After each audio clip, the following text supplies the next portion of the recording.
Imagine your family dog growling at the same corner every night as if seeing something no one else can. For weeks, Leo, the Carter family's loyal German shepherd, stood guard in baby Noah's nursery, his behavior growing more urgent by the day. Was it just a quirk, or was he trying to warn them of something far more serious? What they discovered will leave you speechless and remind us all to trust our furry friends. Stick around to uncover this incredible story of loyalty, intuition, and a life-saving revelation. And don't forget to hit like and subscribe for more stories that inspire. The Carter household was a picture of warmth and joy. Michael and Laura Carter, proud new parents, had spent the last 3 months doting on their baby boy Noah. Amid the sleepless nights and endless diaper changes, their German shepherd Leo had been an unwavering source of comfort. Adopted 5 years ago from a local shelter, Leo was the epitome of gentleness and loyalty. His calm demeanor and playful spirit made him the perfect family dog. But lately, something was different. Every evening, like clockwork, Leo would position himself near the crib in Noah's nursery. His ears perked up, his gaze locked on one particular corner of the room, and a soft growl would rumble from his throat. It wasn't aggressive, more like a warning, but it unsettled Michael and Laura. "Do you think he's stressed?" Laura asked one evening as she peeked into the nursery. Leo's silhouette was illuminated by the soft glow of the nightlight. "He's never behaved like this before." Michael shrugged, his brow furrowed. "It's hard to say. He's always been so good with Noah. Maybe it's just a phase, or maybe he senses something we don't."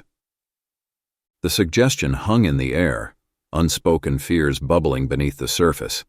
Leo had proven his sharp instincts before. Once he barked incessantly at the kitchen wall until Michael discovered a leaking pipe hidden behind it. That experience had taught them not to ignore his behavior. "But why that corner?" Laura whispered, her eyes following Leo's line of sight. The corner was unremarkable, painted in soft pastel hues, adorned with a mobile of tiny stars that twirled lazily in the air. Yet Leo's focus on it was unwavering. That night, as they lay in bed, the conversation lingered. Should they take Leo to the vet? Was he reacting to some unseen threat? Michael tried to rationalize it. Maybe it was a draft, or a noise they couldn't hear. Laura, ever the pragmatist, suggested observing Leo more closely before jumping to conclusions. Whatever the reason, Leo's behavior left an impression. His low growls seemed almost purposeful, as if he were trying to communicate a warning the Carters couldn't yet understand. For now, they decided to trust their instincts and Leo's. Little did they know, their loyal guardian was alerting them to something far beyond their perception, something that would soon test their family in ways they couldn't imagine. The next morning, Michael and Laura decided to take the first step in solving the mystery of Leo's unusual behavior: the vet.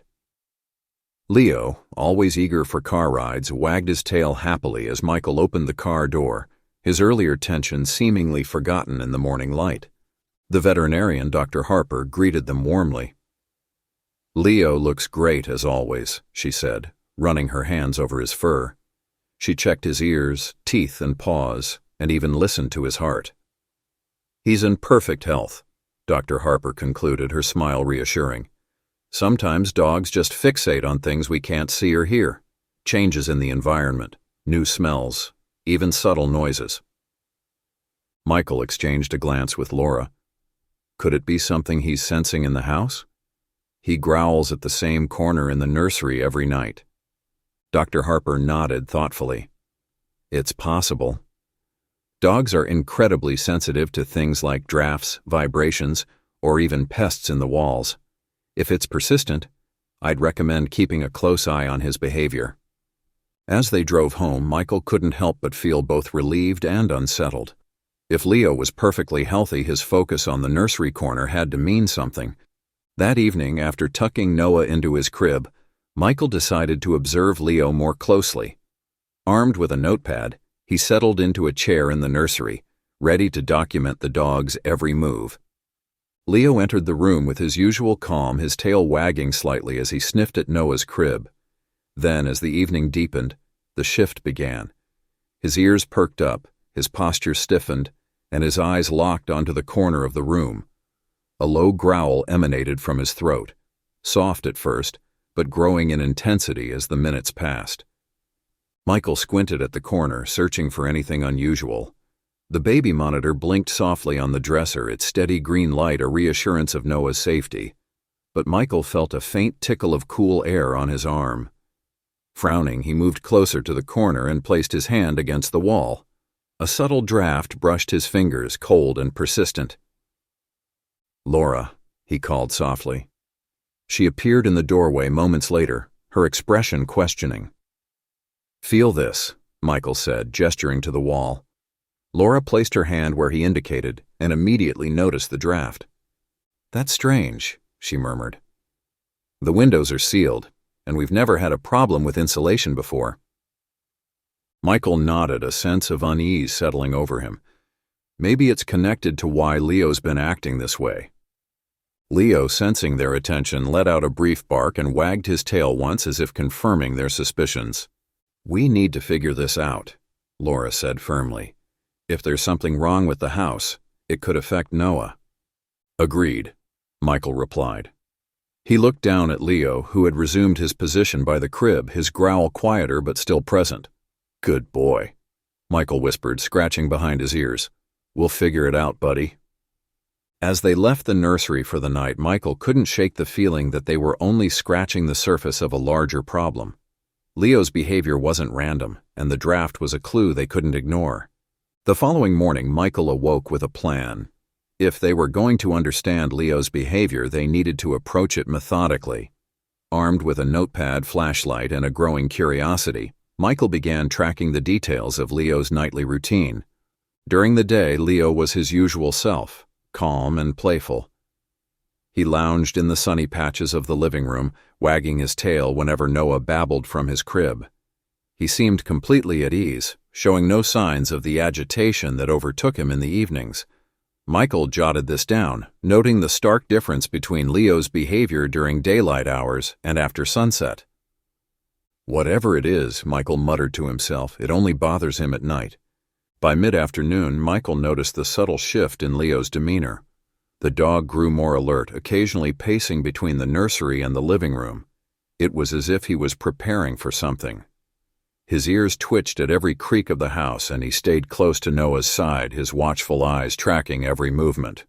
Michael sat at his desk in the corner of the living room, observing Leo and writing down every detail. By 5 p.m., the spring sunlight started to dim, and Leo's pacing became more frequent. His focus on the nursery intensified. After dinner, Michael decided it was time to investigate the nursery more thoroughly.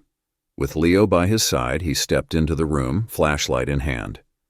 Leo immediately took his usual position by the crib, growling softly as his gaze fixed on the far corner.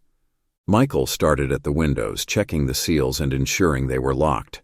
Nothing seemed out of place. Then he moved to the corner, running his hand along the walls. The faint draft he had noticed the night before was still there, persistent and chilling. But now, armed with the flashlight, Michael spotted something else. "Laura, come look at this," he called. Laura hurried in, Noah balanced on her hip. Michael pointed the beam of light at the corner, revealing tiny cracks in the paint. They formed faint lines that spread outward like a web, almost invisible unless you were looking for them. "What do you think caused that?" Laura asked, her brow furrowed. "I'm not sure," Michael admitted, "but it's not just the cracks. Feel the wall." He pressed his hand against the surface. "There's a slight vibration." Laura mirrored his action, her eyes widening. "It's almost like something's moving inside."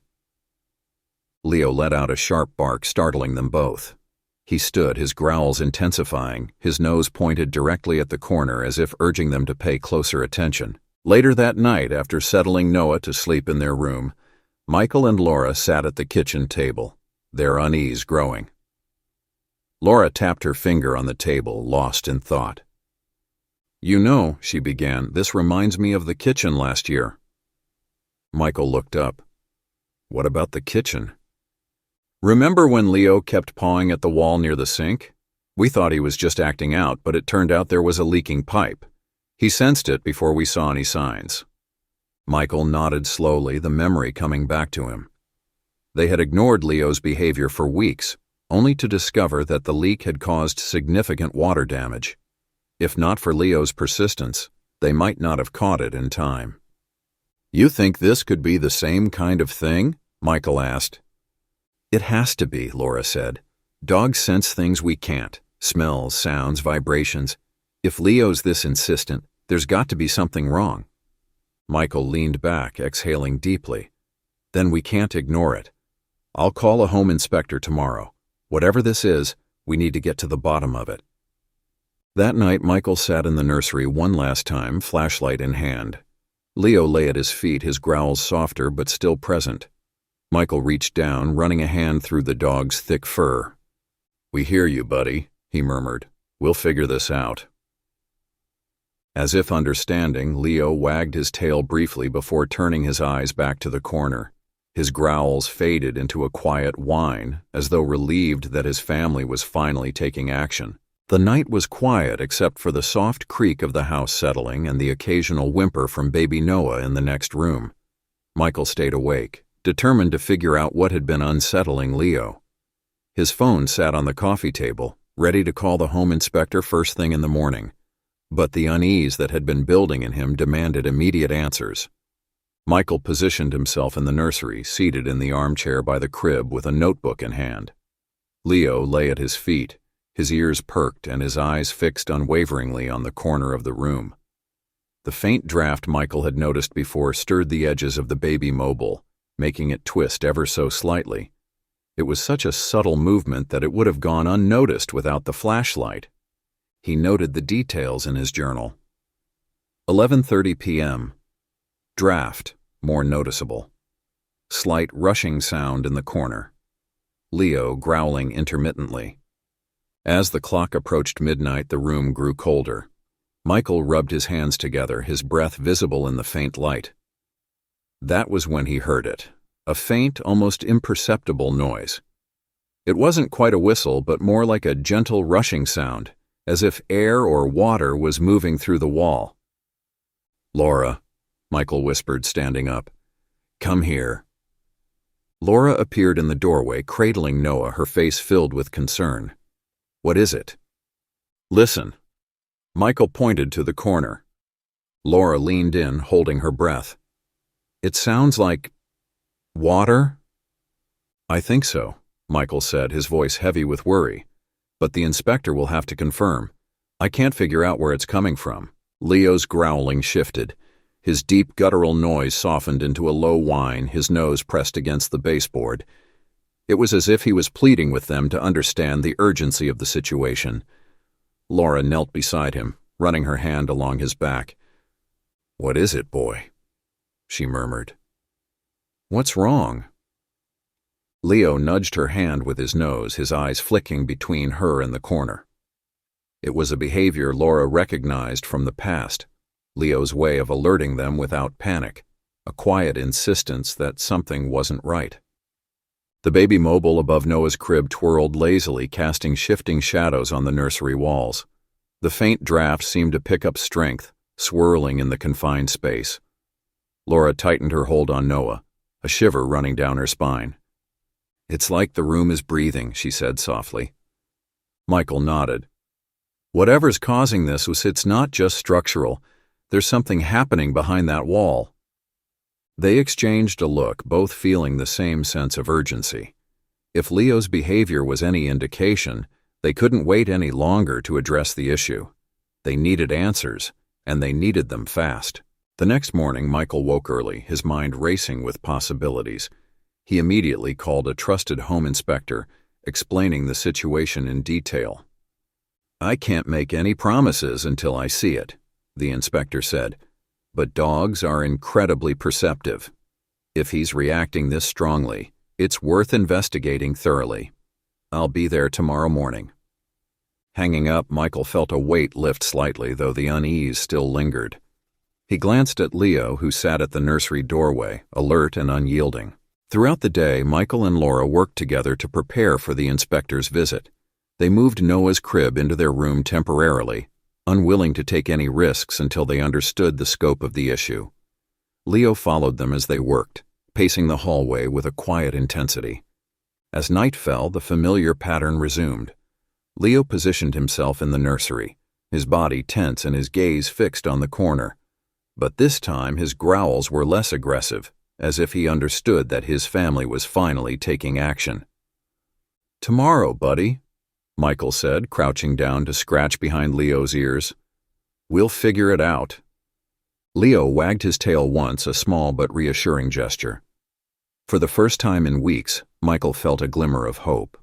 Whatever was hiding behind that wall, they would uncover it, and Leo would finally have peace.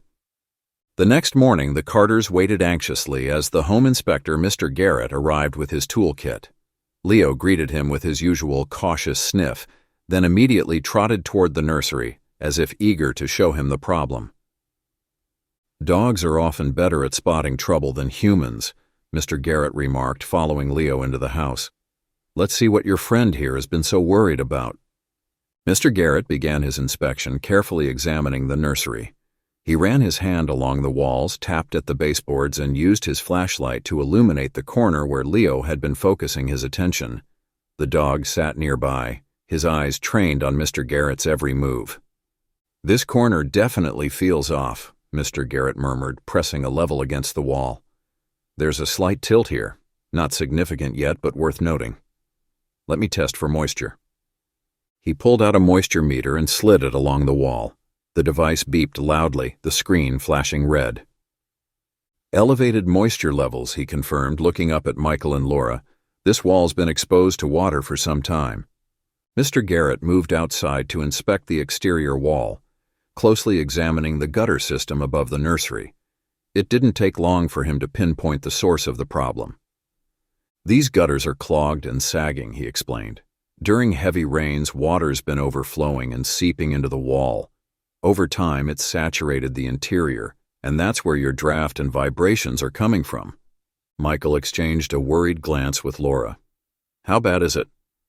"We'll need to look inside the wall to know for sure," Mr. Garrett replied.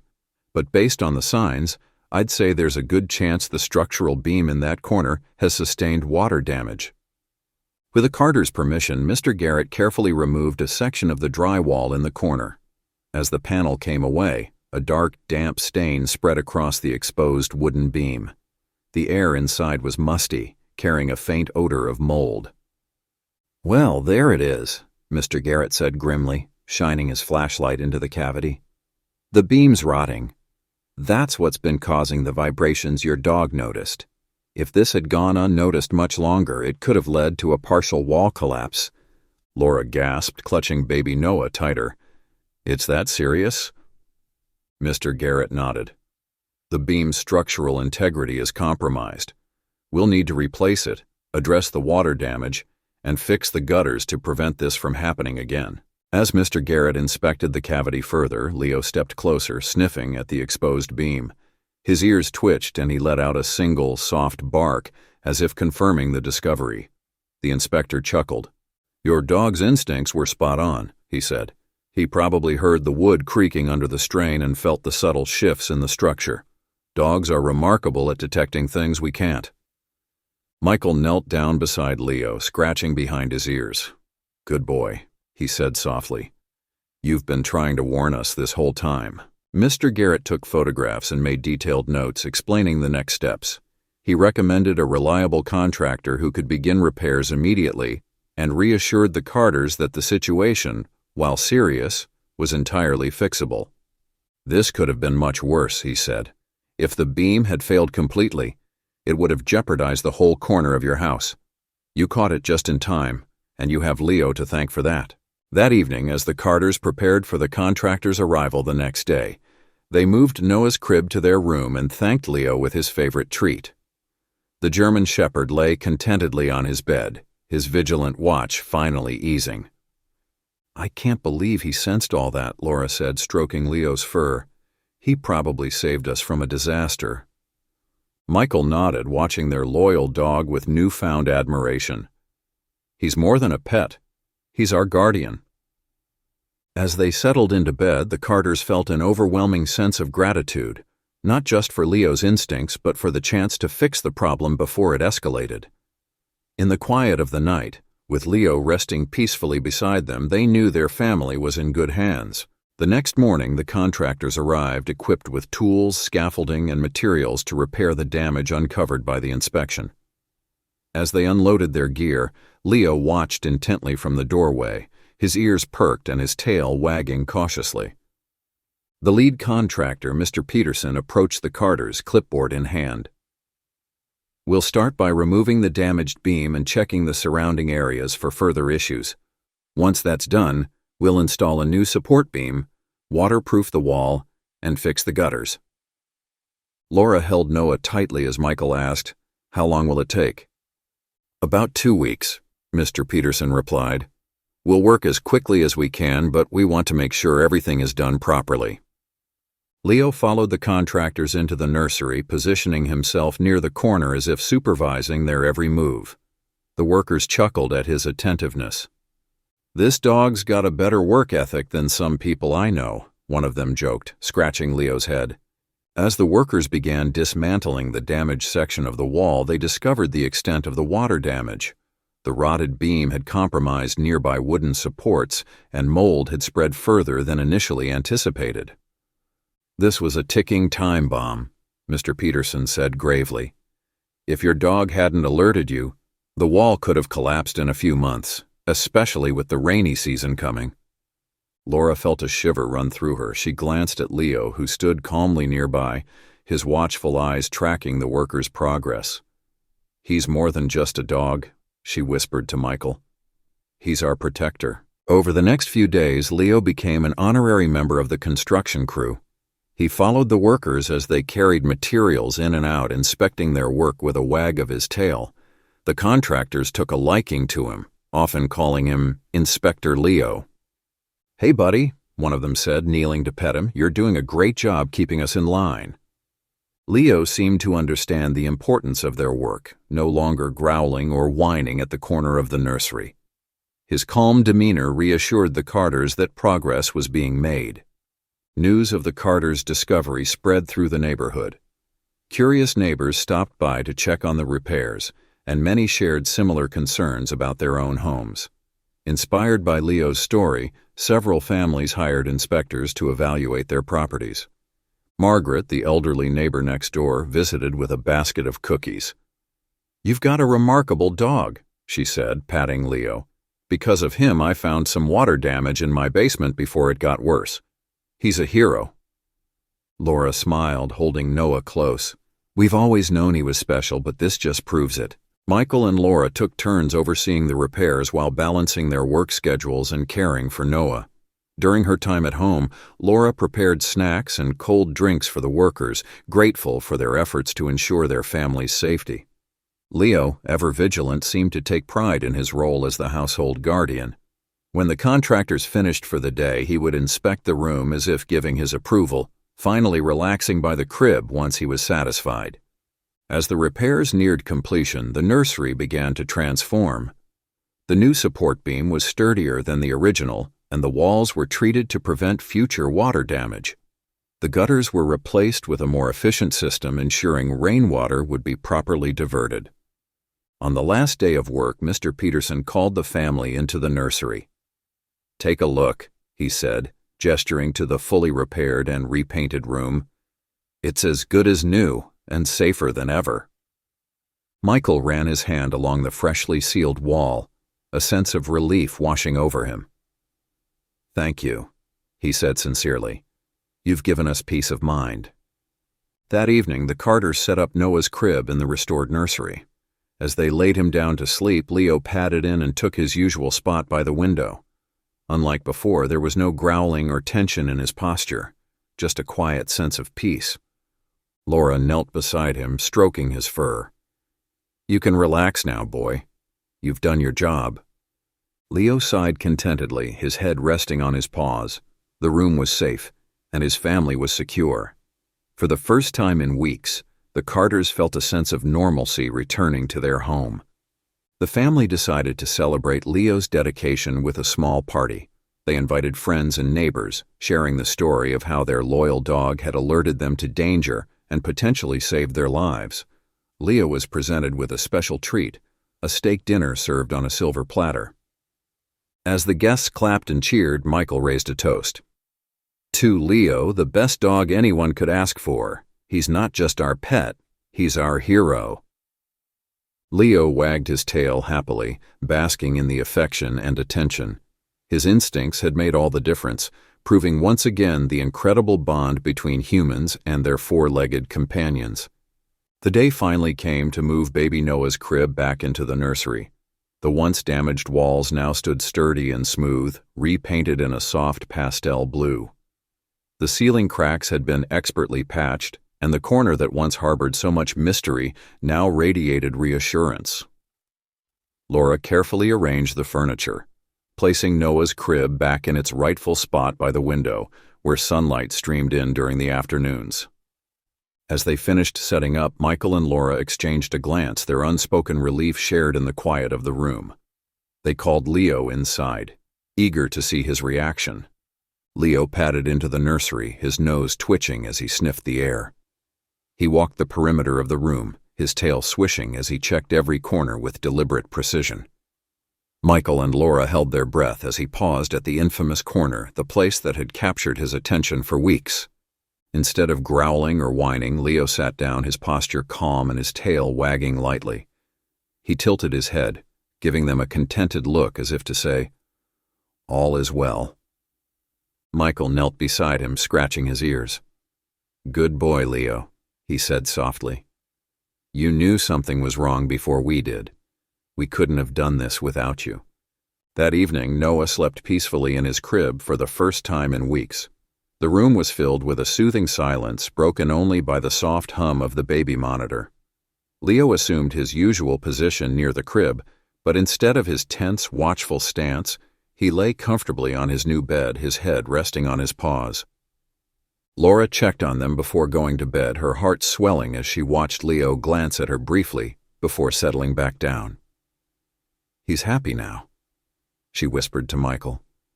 "He knows we're safe." Michael nodded, placing an arm around her shoulders.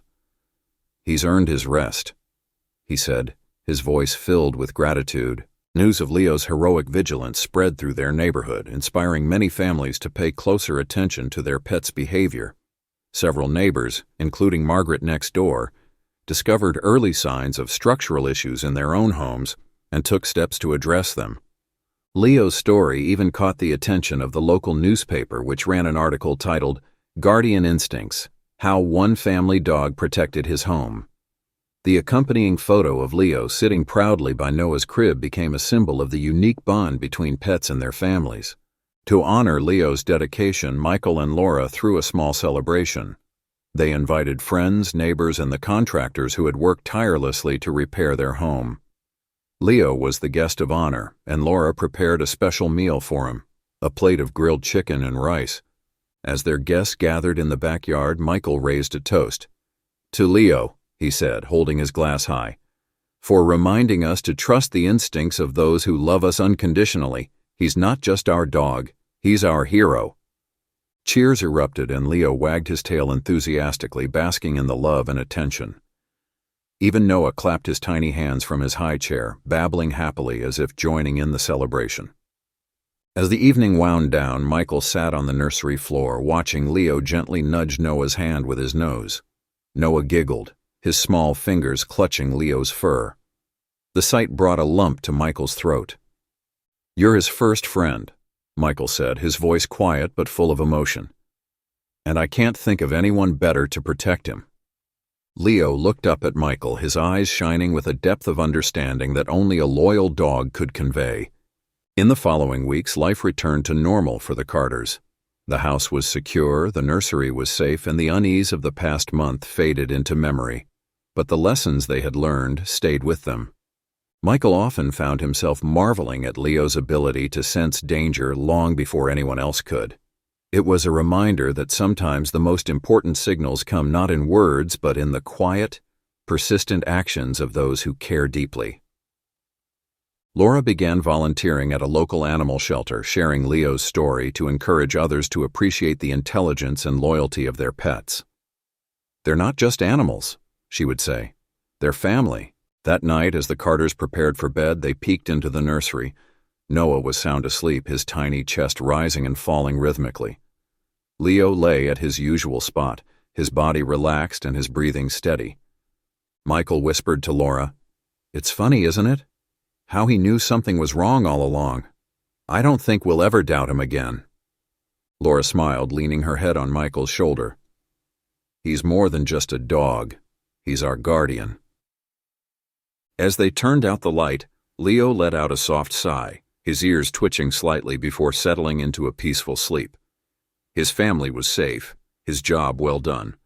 The Carters decided to keep the framed newspaper article about Leo in the nursery as a reminder of their loyal protector. Every time they looked at it, they felt a deep sense of gratitude, not just for the repairs that kept their house standing, but for the bond that had grown stronger between them and Leo. Their story became a symbol of trust, loyalty, and the unspoken language shared between humans and their furry companions. And as Leo continued to watch over Noah, the family knew they would always have a guardian who would never let them down. If you enjoyed this heartwarming story, don't forget to like, comment, and subscribe for more tales of loyalty and love. And remember, sometimes the quietest warnings carry the loudest messages.